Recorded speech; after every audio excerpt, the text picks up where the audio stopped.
It's the Real Estate Podcast, brought to you by ANZ Home Loans for financial well-beings. And just what tenants do is every routine inspection, which is once every 3 months, you have to remove the cat from the house, hide all the cat litter trays, hide all the cat bowls. So why not put in an application? And pretty much the landlord can't say no, and then you don't have to go through that rigmarole every 3 months. So it has very much surprised me that the landlords haven't been flooded. And that is Paul in Adelaide joining us this morning on the Real Estate Breakfast. And welcome back into another episode, your largest property podcast library in Australia. Over 1,000 episodes for you to surf through. It's all knowledge-based. And we're talking property from Darwin to Bondi Beach and streaming right now on platforms like Amazon and Apple Podcasts. It is a Wednesday and the 9th of April in Sydney. Premium properties, how often do we say this, consistently command top prices. Quality and locations always shine through, making vendors pretty happy, has to be said, with the result. Last week, a 3-bedroom apartment in Balmain Cove sold for $5.95 million, nearly $2 million over reserve, illustrating that you combine location, and suburban. This is what happens. 5 bidders fought for the harbourfront home, drawn by its uninterrupted northerly views over Birkenhead Point. I saw a picture of this. I thought, wow, this is amazing. The bidding started at $4 million. Like I say, the vendor's going to be pretty happy with that result. Right, let's catch up again with Paul Edwards from the Real Estate Institute of South Australia.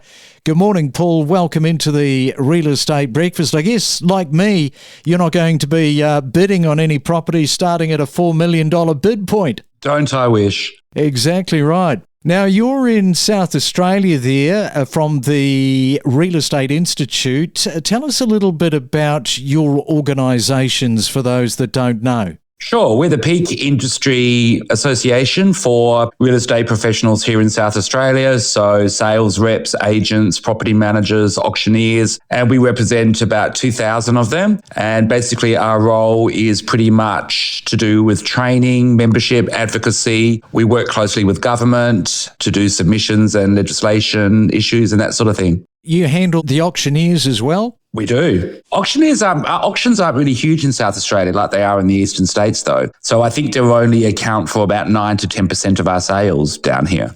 Always nice to know that the women are getting in on the auctioneering. Now, we're going to discuss, this will be of interest for a lot of people, well, both tenants and also landlords here, because there have been some rule changes around pets in rentals.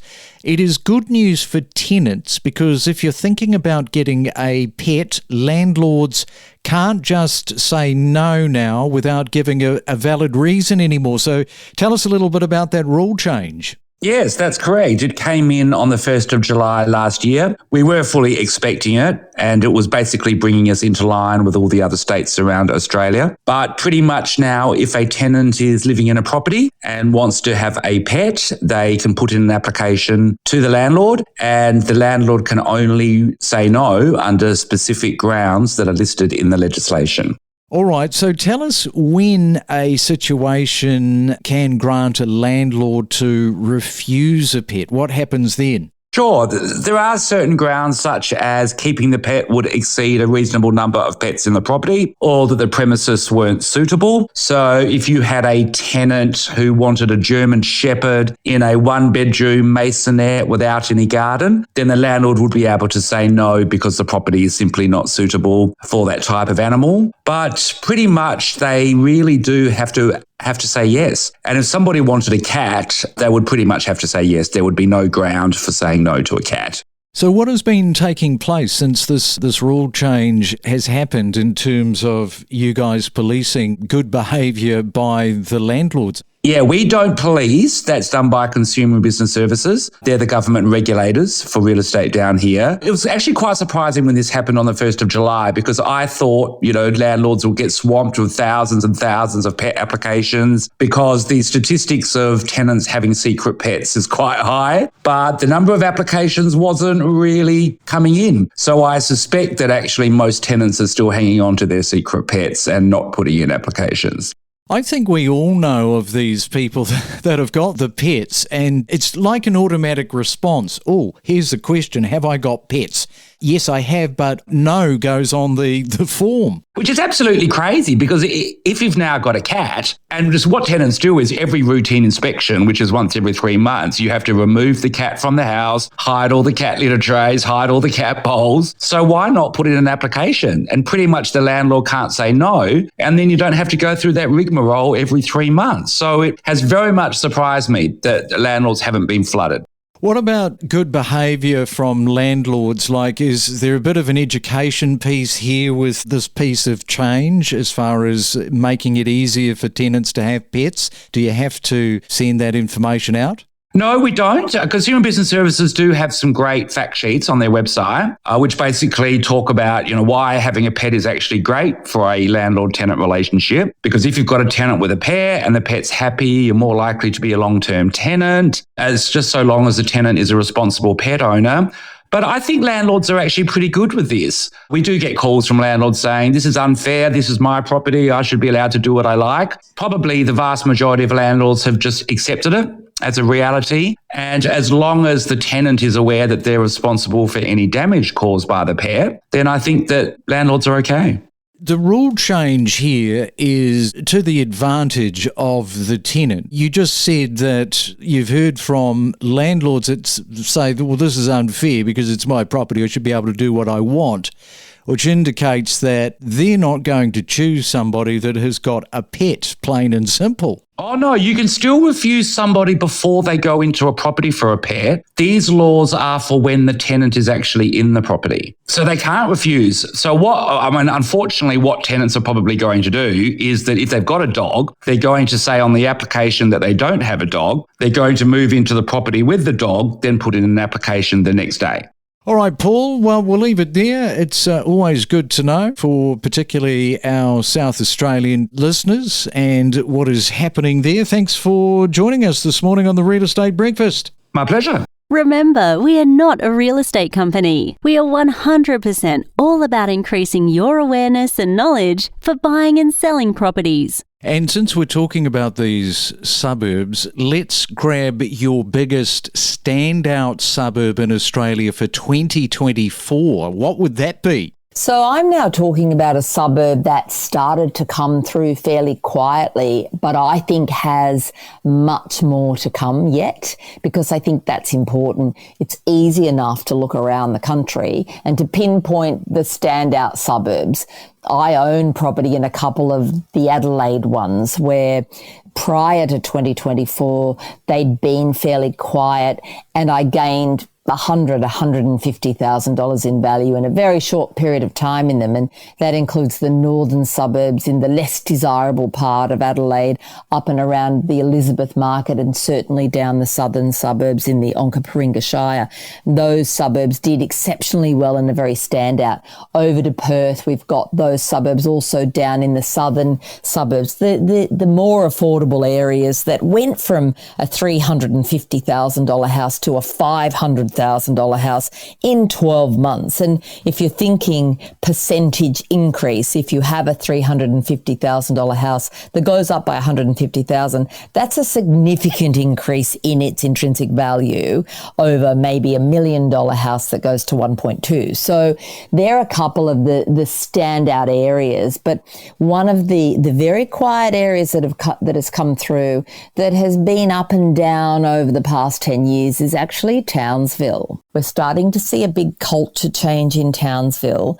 We're getting a lot of infill and infrastructure development by councils so that it becomes a real lifestyle choice to live there. Certainly a place where a family can be raised in a really, really good lifestyle that you just couldn't afford to have if you were going back to one of the capital cities.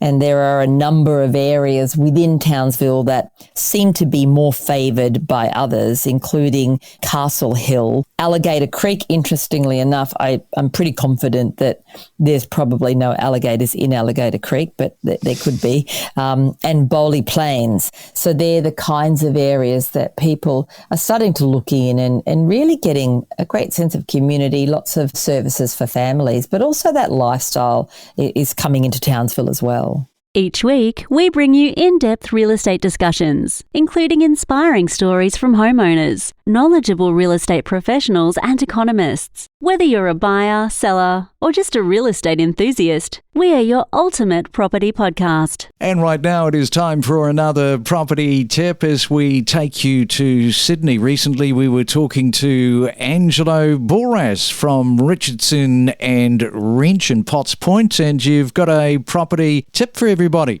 Yes, guys, when you go to those open homes and you see a big crowd, remember one thing. The more people that want the home, the better the home is, because one time you'll come to sell it and you want the same amount of interest then. So if there's not that much interest, there might be something that might be wrong with it. So if it's got a lot of interest, it might be the right property for you. What you've got to be doing is thinking restaurants, Angelo. It's the same premise, isn't it? If you walk past a restaurant, nobody in it, same scenario. Something right. Exactly.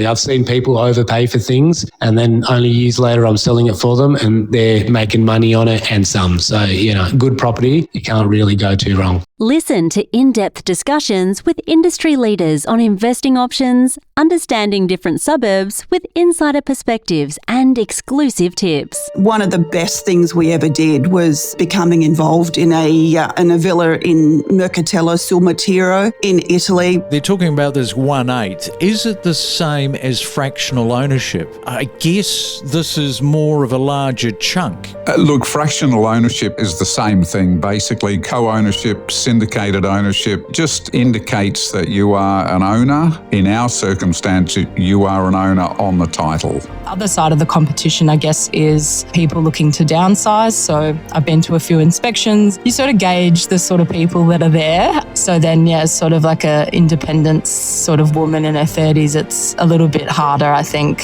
Having children for many women in their 30s, it's unrealistic. There's this whole financial strain of trying to get onto the property ladder, and then have you got enough money to actually raise a child? It's definitely always in the back of my mind. I think when I was in my 20s, it was sort of less prevalent back then. I feel like, definitely women my age in their 30s, that's 100% accurate, but it's a thought that I think is there. I'm actually trying to imagine my sort of life right now and having to pay a mortgage and then also raise 1 or 2 children and also have to work. We connect you to the best real estate information across Australia. The Real Estate Podcast.